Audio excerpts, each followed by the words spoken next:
900 metre का नाला है। कॉन्ट्रैक्टर ने बीच में आधा काम करके छोड़ दिया था, उसका फॉलो अप लेके हम ये काम को इंशाल्लाह पूरा करने की कोशिश कर रहे हैं। रीमॉडलिंग का पानी की लाइन का काम चालू है, जो 30 साल पहले हुए काम है।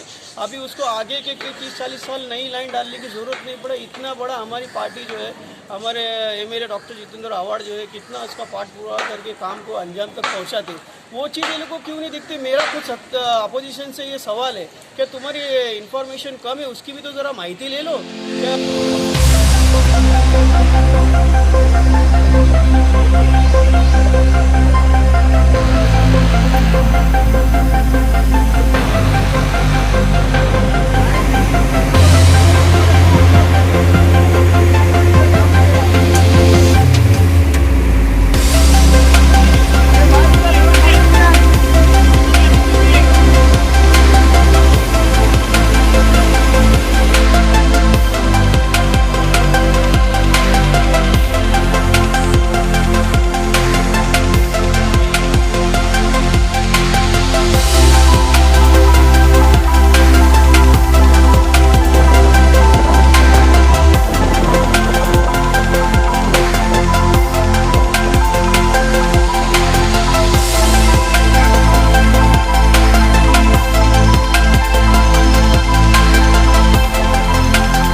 इब्राहिम भाई, पिछले लॉकडाउन से लेकर के अब तक मुमरा के अंदर ना जाने कितने गटर नालों का काम आपने किया है।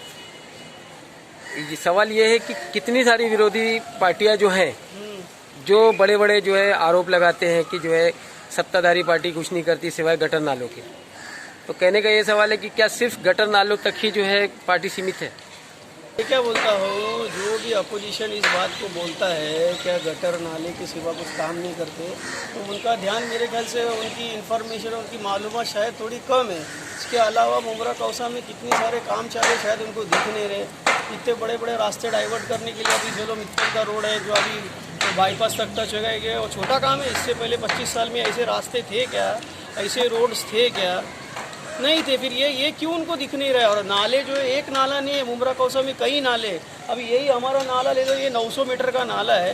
कॉन्ट्रैक्टर ने बीच में आधा काम करके छोड़ दिया था, उसका फॉलो अप लेके हम ये काम को इंशाल्लाह पूरा करने की कोशिश कर रहे हैं। ठीक है, मुमरा कौसा में कितने काम चालू हुए हैं। अभी ये कितना बड़ा रीमॉडलिंग का पानी की लाइन का काम चालू है, जो 30 साल पहले हुए काम है। अभी उसको आगे के 30-40 साल नई लाइन डालने की ज़रूरत नहीं पड़े। इतना बड़ा हमारी पार्टी जो है, हमारे एमएलए डॉक्टर जितेंद्र आव्हाड जो है, कितना उसका पाठ पूरा करके काम को अंजाम तक पहुंचाते, वो चीज़ इन लोगों को क्यों नहीं दिखती। मेरा कुछ अपोजिशन से ये सवाल है कि तुम्हारी इन्फॉर्मेशन कम है, उसकी भी तो ज़रा माहिती ले लो। क्या कितना सारा विकास का काम मुमरा में हो रहा है या नहीं हो रहा है? सर, अभी 2 दिन पहले अबू आसिम आज़मी मुमरा आए थे, उन्होंने एक प्रेस कॉन्फ्रेंस की। उस प्रेस कॉन्फ्रेंस में उन्होंने ये कहा कि यहाँ की जो सत्ताधारी पार्टी है वो यहाँ पर जो है सिवाय नशे के अलावा और कुछ नहीं करवा रही है। नशा उनकी नाक के नीचे हो रहा है, लेकिन उसको रोकने के लिए कोई भी कदम आगे नहीं बढ़ा रहा है। उसको देखते वो यहाँ पर अपने 19 कैंडिडेट खड़ा करने वाले हैं। इस पर आप क्या कहेंगे? देखो, ये डेमोक्रेसी है, वो चाहे 19 कैंडिडेट खड़ा करे या 38 कैंडिडेट खड़ा करे, इसमें हम किसी को रोक नहीं सकते। ये डेमोक्रेसी इंडिपेंडेंट है, हर कोई लड़ सकता है, उसका अधिकार है। और पब्लिक ये जानती है कि कौन काम कर रहा है, कौन काम नहीं कर रहा है। ये आने वाले आप 15 साल से देख रहे हैं अवार्ड साहब एक बार चुन के आए थे, करीब 15,000 वोट से आए थे या कई वोट से आए थे, मेरे को एग्जैक्टली याद नहीं है। उसके बाद में उससे डबल मार्जिन से जीत के आए, 35,000 के करीब आए, अभी तो 75,000 वोट से जीत के आए। इससे वो अबू आसिम साहब को ये इस बात का अंदाज़ा लगाना चाहिए कि पब्लिक ने उनको वोट में कमी नहीं हुई। हर साल के इलेक्शन में, हर साल में उनका डबल से ट्रिपल होते जा रहा था। इसका मतलब पब्लिक के जहन में काम हो रहा है, क्या काम नहीं हो रहा है। ऐसा होता तो क्या होता था, जो वोट मिल रहे उसमें कमी होती थी। बढ़ोतरी होने की क्या वजह है? हमने कुछ जाके अपने हाथ से तो बटन नहीं दबाया। ये बटन किसने दबाया? यहाँ की आवाम जो अवार्ड साहब को चाहती है, उन्होंने बटन दबा के उनको आज भारी मतों से जिता के दिया है। एक और आरोप लगाया था अबू आसिम आज़मी साहब ने, ये कहते हुए कि मुमरा कौसा में एनसीपी पार्टी का गुंडा राज चल रहा है। इसको लेकर आप क्या कहोगे? कहाँ गुंडा राज चल रहा है भाई? हमको तो एक जगह बताओ, क्या एनसीपी पार्टी गुंडा राज कर रही है? मेरे को तो ऐसा कुछ दिखने में नहीं आ रहा है। मुझे तो कहाँ दिख रहा है? मुझे एक तो बताया कि एनसीपी पार्टी ने भाई जाके इससे गुंडागर्दी की, इससे हफ्ता वसूली की, इससे ऐसा क्या, ऐसा तो कुछ नज़र नहीं आ रहा है। अधूरी माहिती क्यों लेते हैं, हमारे समझ में ही नहीं आ रहा है। अगला स्टैंड क्या है इब्राहिम भाई आपका, ये नाले के बनने के बाद का? देखो, अभी नाले के बनने के बाद जैसे कि अभी लॉकडाउन चल रहे हैं, हमारे आगे भी है। जैसा अभी मैंने महासभा में एक चीज़ भी मेरी वाइफ ने उठाई थी, सारे कॉरपोरेटर्स इस चीज़ के ऊपर मेहनत करते हैं कि अभी जो है हमारे यहाँ पे 10वीं तक का माशाल्लाह स्कूल बन के 7-8 साल हो गए। उसके अलावा हम लोग ने जो है कभी नर्सरी से लेके 4th स्टैंडर्ड इंग्लिश स्कूल शुरू की है। पहले तो 1st स्टैंडर्ड ही थी, मतलब बढ़ते एक क्लास बढ़ गई, 5वीं हो गई। लॉकडाउन की वजह से स्कूल चालू नहीं हुई। ये साल 6ठी भी इंशाल्लाह हो जाएगी।